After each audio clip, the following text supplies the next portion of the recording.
한테 이렇게 신고를 했어요. 그래서 어머니가 저희 이제 학교 폭력 전화 상담을 해서 이제 이렇게 바로 현장에서 그 아이를 상담하게 됐는데 너 왜 그 엄마 돈을 가지고 있는 게 옆에 있는 중학교 언니가 시켰다는 거예요. 그래서 그 중학교 언니를 만나 보니까 인근에 있는 고등학생 언니가 또 시켰어요? 예, 그런 상태들이 이제 매우 또 많이 나오고 있는데 이런 거를 말씀을 드린 거는 그 학급에는 이제 그냥 예방 교육만으로는 안 된다는 거죠. 그래서 그 신고율을 또 높일 수 있고 그 목격자들이 좀 참여하는 형태의 예방 교육들이 여러 형태로 좀 다양하게 나와야 될 것 같습니다. 예, 저는 이제 개입하지 않는 원인 중에 물론 이제 본인이 개입을 했을 때 그 돌아올 보복의 어떤 두려움도 있겠지만 어떤 기관장님들의 어떤 이런 그런 거 있죠. 학교장님이나 또 이런 주임 선생님 같은 경우 이제 찾아가서 얘기를 했을 때 아, 정말 너는 옳은 일을 하고 있어. 넌 정말 친구를 도와주려고 나한테 와서 이런 이야기를 해준 거는 정말 잘한 일이야. 이렇게 되는 그런 분위기가 아니고 어느 날 보면 내가 가서 얘기했는데 그 일 자체가 굉장히 축소가 되어 있고요. 그리고 나만 괜히 예, 그리고 학교 자체의 어떤 비밀 보장이 사실은 굉장히 안 되고 있습니다. 현실적으로. 그래서 어느 누가 어느 날 상담실에 가서 쉽게 말해서 고자질을 했다는 게 금방 퍼져나가기 때문에 예, 그러면 내가 이해가 돼요. 그거. 예, 옳은 일을 했지만 나를 보호해 줄 수 있는 어떤 방어막은 또 없게 되는 거죠. 그래서 그런 생각으로 애들이 커서 이간질, 우리 사회에 나오는 거예요. 그렇죠. 이간질을 한 뭐, 대상이 되기 때문에 그래서 무엇보다도 이렇게 이런 그런 풍토 자체가 학교에서 정말 옳은 일을 했을 때는 너가 정말 옳은 일을 하는 게 맞는 거고라는 게 이렇게 돼야 되는데 그게 아니라 축소 하다 보니까 정말 내가 가서 정말 옳은 일을 한 아이조차도 아, 이거 내가 잘못한 거 아닌가? 집에 갔더니 엄마도 괜히 너 끼어서 일 크게 만들지 마라는 얘기를 들었을 때 그런 상실감이 정말 이 아이가 자랐을 때도 사회에 나왔을 때도 이어질 수밖에 없는 거죠. 예. 어떻게 해야 될까요? 그리고 이제 가해 학생들이 이거 자기가 문제라고 생각 안 하잖아요. 아까 이유는 장난 27% 이유 없다. 그것까지 합하면 40%. 그러니까 이제 죄의식 없어요. 아까 말씀드린 가해 학생이라고 이렇게 뭉뚱그려서 한꺼번에 얘기하면 안 될 것 같아요. 예. 크게 보면 예. 정말 뭐 일진이니 짱이니 뭐 이런 친구들이 어떤 조직적으로 예. 자기도 인식을 하면서 조직적으로 어떤 지속적인 폭력을 가하는 형태가 하나 있을 거고요. 예. 네. 그러지 않고 그냥 친구들끼리 정말 장난이죠. 그러니까 이게 사실은 어떻게 보면 이제 저희들 소아정신과 쪽에서 보면 ADHD 친구들이 이런 경우가 굉장히 많아요. 그러니까 악의로 그러는 게 아니고요. 네. 놀자고. 네. 야, 너 그건 뭐니? 야, 우리 같이 놀자고 하는 건데 옆에서 보면 괴롭히는 거거든요. 나는 진짜로 장난하는 거예요. 이게 거짓말하는 아이들도 경계가. 있지만 진짜로 자기는 장난을 하는 건데 옆에서 약한 아이거나 이런 아이들은 괴롭거든요. 근데 하지 마. 그런데 말을 듣나요? 그러다 보면 얘는 계속 장난한 건데 얘는 계속 괴롭힘을 당한 거고 이런 식으로 좀 나눠봐야 될 것 같고요.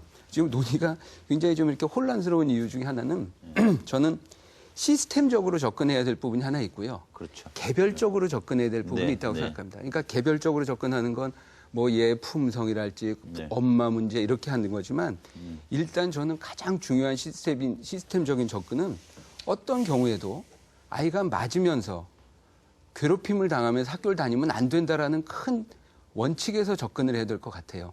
그래서 아까 말씀하신 그런 세상은 허용되면 안 돼요. 그렇죠. 그러니까 그렇잖아요. 선생님한테 얘기를 했거나 친구들이 왜 얘기를 안 하고 피해 학생이 왜 얘기를 안 하냐면 얘기를 해봤자 해결되거나 나를 보호해 주거나 다시 이런 일이 벌어지지 않을 시스템이 있다는 거를 믿지 못하기 때문에 믿지 않아요, 아이들은. 그렇죠. 그리고 방관자가 되는 거예요. 그렇죠. 괜히 나서서 나만 곤란해진다는 걸 애들이 눈치가 있어 다 알아요. 네. 그러니까 지금 선생님 한 분 한 분이 애를 만나서 어떻게 하는 그런 거는 사실 선생님도 굉장히 시간도 없으시고 바쁘시고 능력에도 한계가 있으시고 그래서 시스템을 학교에서 만들어서 일단은 어떤 이유에서든지 맞으면서 아니면 그렇게 당하면서 학교를 다니지 못하는 시스템을 만들어 놓고 당연하죠. 그 다음에 이 가해자 쪽에 뭐 아이들. 섞여 있긴 하지만 가해자 친구들의 개인적인 문제를 좀 도와주고 심정, 상담하고 성격 그렇죠. 문제. 피해자 아이들을 또 도와주고 이렇게 2차적으로 나눠봐야지 한 명 한 명을 보기 시작하면 이게 좀 섞일 것 같아요. 애매해진단 말이죠. 네. 그래서 그런 의미에서 제가 피해자 가해자를 나누자는 거지 누굴 이게 그 정죄하자는 의미가 아니고요. 알겠습니다. 예. 그 집단 따돌림 문제부터 또 다시 한번 짚어봐야 될 것 같아요. 새해부터 이제 시행이 되는 게 개정 학교폭력 예방법인데요. 그 학교폭력의 종류에 강제적인 심부름을 포함하고요. 강제적인 심부름 그리고 집단 따돌림의 심각성을 반영해서 따돌림 정의 항목도 신설했다고 들었습니다. 양 교수님. 뭐 기본적으로 우리가 학교 폭력이라고 한번 생각을 해보고 또 네. 법적인 측면에서도 봤을 때 보면 상대방한테 신체적이거나 뭐 육체적인 피해를 입혀서 또 때에 따라서는 정신적으로 아주 피해가 노골적으로 이제 드러났을 때 네, 학교 폭력이라고 이제 보게 되는데 네. 실질적으로 과거에 한 40, 50년 동안은 외국이나 국내의 그 연구를 보면 네. 집단 따돌림이라든지 따돌림이라고 하는 표현 가지고서 일종의 보면 폭력이라고까지 생각한 적은 별로 없었거든요. 예. 근데 지금에 나타나는 그 학교 폭력이라든지 실질적으로 뭐 따돌림으로 인한 학생의 자살이라든지 그런 부분에 보면은 이제는 따돌림이라고 하는 거 언어적인 걸 포함을 해서 실질적으로 집단적으로 특정 학생한테 피해를 입히는 부분에 대한 거를 이제는 좌시하거나 무시하거나 일정 부분 그걸 피해 나가기가 어렵게 되겠다. 그런 측면에서 폭력의 한 범주로서 집단 따돌림이라고 하는 걸 명시적으로 법에 이제 딱 정의를 해내버린 거고요. 실제적으로 그 안을 이제 생각을 해보면 근데 이제 우리나라가 보면 폭력 관련된 예방법이나 이런 것이 이미 이전부터 시행을 해왔는데 지금 또 이런 일이 벌어졌다는 겁니다. 근데 그런 측면에서 봤을 때 우리가 법적인 부분하고 실질적인 운영 부분하고의 갭이 너무 크다. 그러다 보니까 학교에서도 문제가 발생을 하고 학생들도 학교를 불신을 하게 되고 또 교사도 마찬가지로 교장 선생님이나 또 교육청에 그런 걸 신고를 했을 때 결국에는 조사를 받는 거는 나기 때문에 선생님도 여기에 나서기가 어려운 그런 부분들이 좀 있지 않나 하는 생각이 듭니다. 그 집단 따돌림 얘기를 하면서 저 이유미 단장님이 경험을 많이 하실 것 같아요. 학교 폭력도 사실은 처음에 출발해서 보면 일단 따돌림, 왕따 되면서부터 시작인 것 같아요. 예, 겉으로 보기엔 사소하게 보이나 그 네. 피해자한테 남기는 후유증이 가장 큰 것이 또 따돌림인데요. 예. 그 따돌림 항목이 이렇게 좀 구체적으로 들어간 것에 대해서 저는 개인적으로 매우 좀 만족스럽습니다. 아, 예. 하지만 앞으로 이제 예상되는 문제는 따돌림이라는 정의가 좀 모호한 면이 있기 때문에 네, 네. 일단은 집단 따돌림으로 피해가 네. 이렇게 보여질 수 있는 피해일 경우에는 따돌림이라고 또 인정을 받을 수 있지만 좀 그렇지 못할 경우에는 그 따돌림을 이게 따돌림으로 인해서 일어난 피해라고 또 입증하기가 어려운 부분들이 상당히 있기 때문에 현장에서 저희가 그 현장에 출동해서 또 상담을 해봤을 때는 매우 어려운 점이 있고요.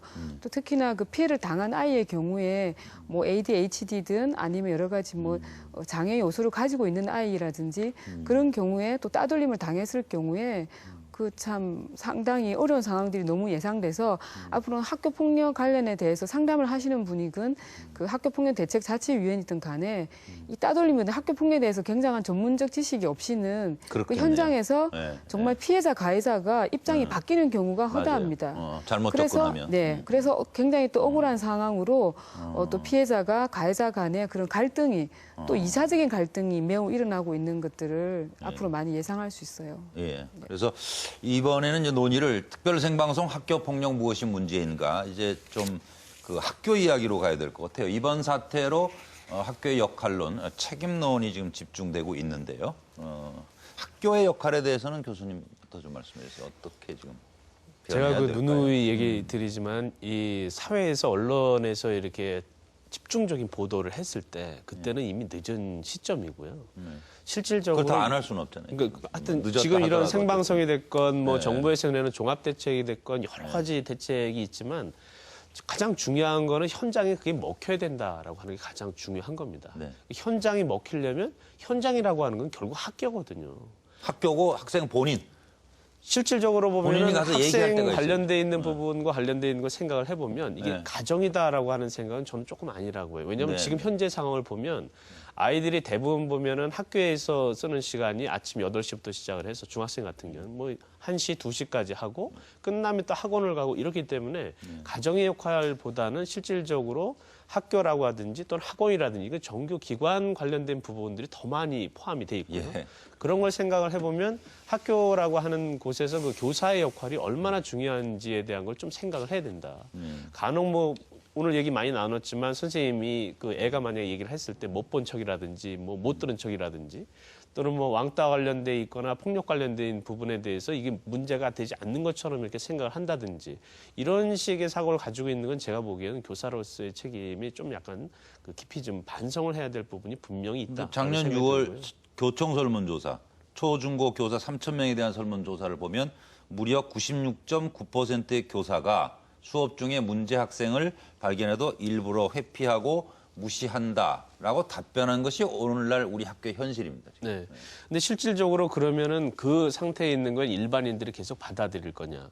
그렇게 되면 결국에는 학교도 무방비 상태가 될 가능성이 상당히 높습니다. 그렇죠. 기본적으로 교사가 담임으로서 아이가 30명이 됐건 35명이 됐건 아이를 보고 있는데 애가 와서 나한테 얘기했는데 그거를 쉬쉬하거나 넘어간다든지 또 하나 재미난 거는 학교에 있는 선생님이 이걸 어떻게 할지 몰라서 예를 들면 경력이 얼마 안 되는 3년차, 5년차 교사가 교장 선생님이나 그 부장 선생님한테 문의를 드렸어요.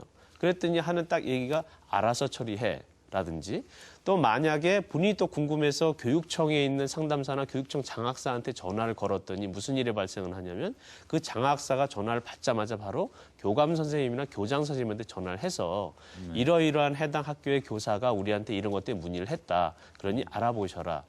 이런 식의 논의가 반복된다라고 하는 거는 실질적으로 학교가 해결하려고 하는 의지가 없다라고 하는 겁니다. 학교 안 가면 어때요? 기본적으로 학교를 안 간다고 하는 건 현재로서 왜냐하면 상당히 학교를 가서 문제가 불가능하고요. 생긴 거란 말이에요. 이거는. 네. 그렇잖아요. 공교육 현장에서 아이들이 같이 모여서 공부하고 친구를 사귀는 과정에서 잘못돼 가는 거를 아무도 그거를 관심을 가지고 지켜주지 않은 거예요. 사실 예. 이게. 그 부분에 대한 거는 분명히 저는 문제라고 생각을 하고요. 그렇다고 해서 학생들이 기본적으로 친구들과 어울려서 물론 뭐 그 학교 다니면서 뭐 한두 가지가 잘못될 수도 있고 하지만 또 7, 8가지가 좋은 점도 많이 있기 때문에 물론이죠. 우리가 긍정적으로 생각을 해본다면 학생들이 어떻게 어울려서 잘 지낼 수 있는가를 판단을 해야 되는데 학교가 그런 준비를 정확히 해야 된다. 지금 몇 번 얘기하신 것처럼 학생이 선생님한테 논의를 했었을 때 얘기를 하거나 하면은 비밀이 보장이 되냐. 예. 이것이 기본적인 전제가 깔리지 않는다면 네. 폭력과 관련돼 있건 왕따가 관련돼 있건 대책이건 간에 현장에서 먹히지 않을 가능성이 너무 크다. 이 부분에 대한 거를 충분히 우리가 한번 고려를 해야 되지 않나 오늘 밤에 이러고 앉아서 얘기한다고 뭐 나아질까 싶은 생각도 들긴 드네요. 지금 뭐 현장에서 과연. 그래도 지금처럼 그 생각하는 부분을 한번 생각을 해보면 한 5년 전에도 똑같은 일, 10년 전에 똑같은 일이 일어났지만 점점 이제 학생들의 기본적으로 생활하는 패턴이라든지 학생이 스마트폰이라든지 인터넷이라든지 점점 SNS나 이런 걸 통해서 활동 영역이 넓어지고 즉각적으로 반응이 일어난다라고 하는 측면에서 봤을 때는 그러면 오히려 과거에